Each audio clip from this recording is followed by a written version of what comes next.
नहीं हम ये क्षेत्रवादी जो आप दिखा रहे हो ये अच्छी बात थोड़ी है।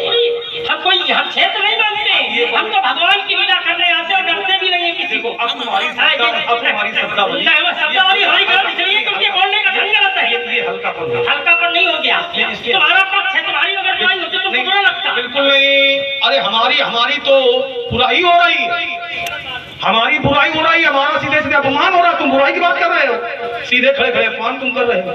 यहाँ बुराई नहीं है, विषय ये नहीं है जिसको तुमने इतना बड़ा बना दिया। अब ये इसमें थोड़ा हल्कापन हो गया, इसमें हल्कापन हो गया। क्षेत्रवाद ये थोड़ा हल्कापन हो गया। ज्ञानी गुणवंता ऐसे लोग हैं, लेकिन हमें भी विचार अपने पर करना है। हम क्या समाज के जो भी अच्छे श्रोता बैठे हैं, हम लोग यहाँ सत्संग में कुछ रस लेने के लिए बैठे हैं। चाहे लक्ष्मण जी ज्यादा बोले, चाहे परशुराम जी ज्यादा बोले, हमारा रस लेने का सिर्फ उद्देश्य होना चाहिए। हमको कौन जीत रहा है कौन हार रहा है यहाँ विचार क्यों करते हो? राम की लीला में राम रस प्राप्त करो, चाहे वो लक्ष्मण जी की तरफ से आवे चाहे परशुराम जी की तरफ से आवे, हम उस रस का पान करें और श्रद्धा पूर्वक बैठे सुने।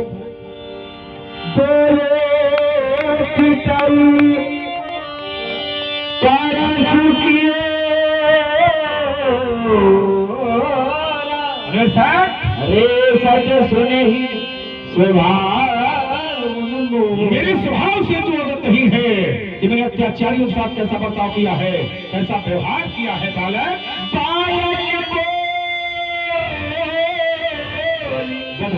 गधम नहीं तो केवल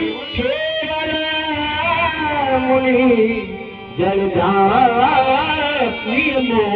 बालक कोई बधाओ नहीं तो ही मैं तुझे बालक बोल चुका हूँ। कहाँ पर रे न बालक, इसलिए बधाओ नहीं तो ही। दूसरा भाव है बालक जान करके मैं तेरा वध नहीं करता। और तू मुझे क्या समझता है? केवल मुनि जल जाने से मोही तू मुझे जलमुनि समझता है। दूसरा भाव है मुनियों की जो समझता है।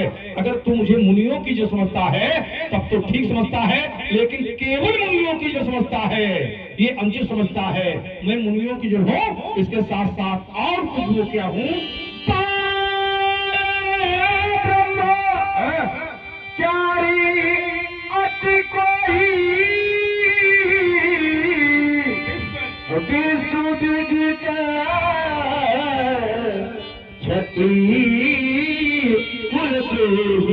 ब्रह्मचारी ब्रह्मचर्य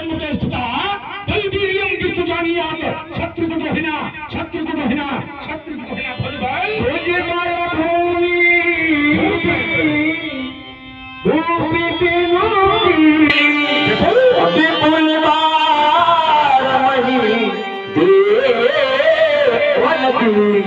मैं भुजाओं के माध्यम से पृथ्वी को निच्छत्र करके ये भूमिहीन ब्राह्मणों को दे दी है।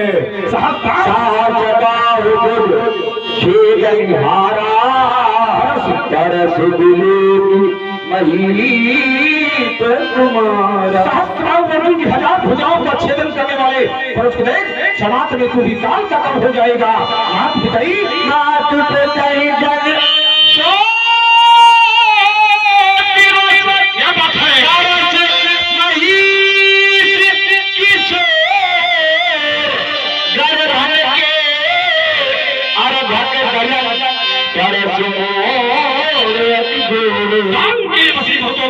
अपने माता पिता को सोच के वसीभूत करना चाहता है। गर्भन के अभद्रन परस्पर अभिभौर अभिभौर अभिभौर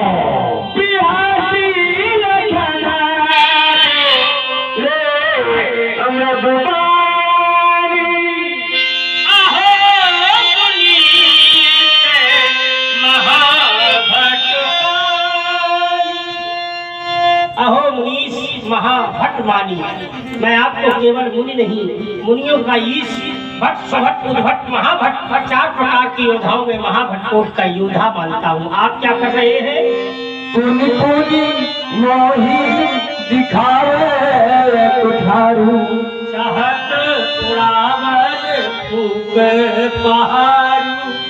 महाराज बार बार परस दिखा करके क्या फूंक से पड़ोसवाना चाहते हैं? समझौता अब अगर हम विश्लेषण करेंगे तो फिर कहा है कि तुम ज्यादा बोलते हो।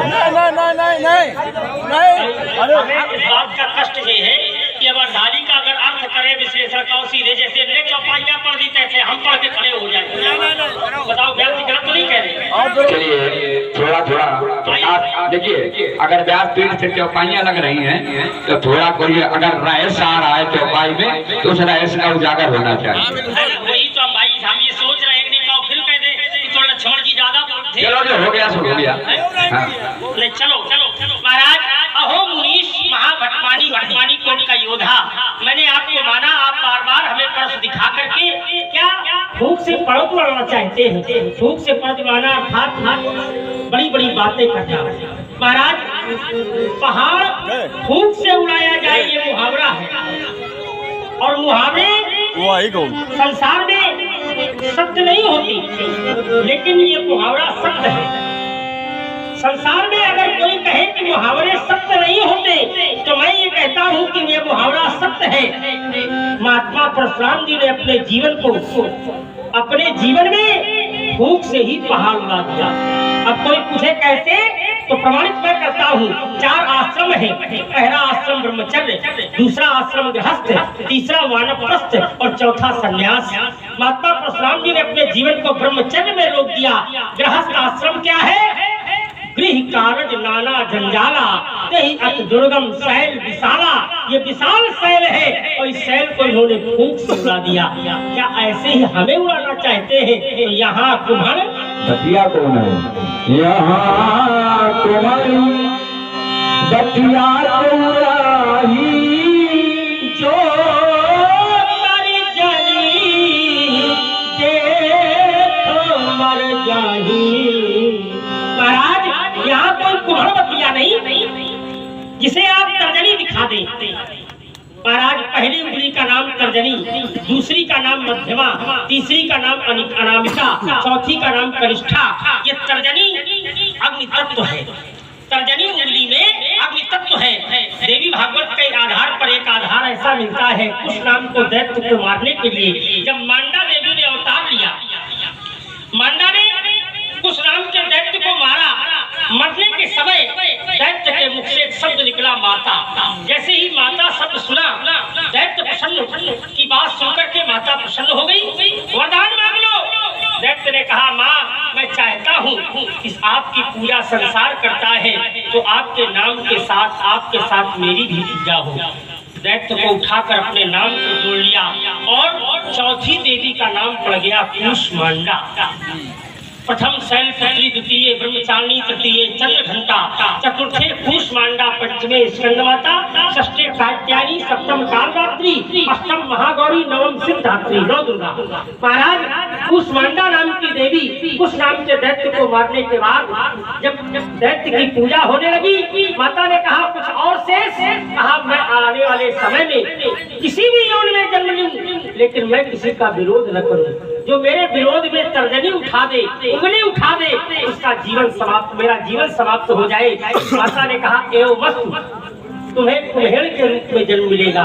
तो महाराज वह कुम्हेड़ की बतिया उंगली दिखाने से मर जाती है, लेकिन वह कुम्हेड़ की बतिया यहाँ नहीं जिसे आप तर्जनी दिखा करके समाप्त कर देंगे। सुन लो, हम समैया के लाल नहीं जो परसा देव चला जाए, और हम छुई मुई की बेल नहीं जो छूते ही मुझा जाए। इसलिए सभा से भाग जाओगे, ये सभा से भाग जाओगे, उन्हीं का धन संभालूंगा, चक्कर में धन सर्कल उठाऊंगा। ये रघुवंशी अक्षर है पंडित जी, ये रघुवंशी अक्षर है, और तुम्हारे जैसे फक्कर जहाँ मिल जाए ये पिट पिट उधर करो जाके। इसलिए ये रघुवंशी अक्षर है, नहीं वो रेप कर सकते। जब की समझा काल खा लूंगा। तुम्हें क्या हो गया, क्या हो गया? अकड़ते ही जो जाते हो इन जगत के वीर सिंहों को, इन जगत के वीर सिंहों को ये फसा दिखाते हो। फसा दिखा दे कि 9 तो 11 हो गए। अभी दिखाया रहे ताकि समझ में आ गया ताकि सब कुछ तुम रखने वाले हो, लेकिन दिखा देंगे तो 9 तो 11 हो जाओगे। व्यास जी आपका दायित्व ये बनेगा कि इसी जगह इनको जोड़ोगे। यात्रा हमारी इनकी चाहे कहीं लंबी हो जाए लेकिन जोड़ना यहीं से।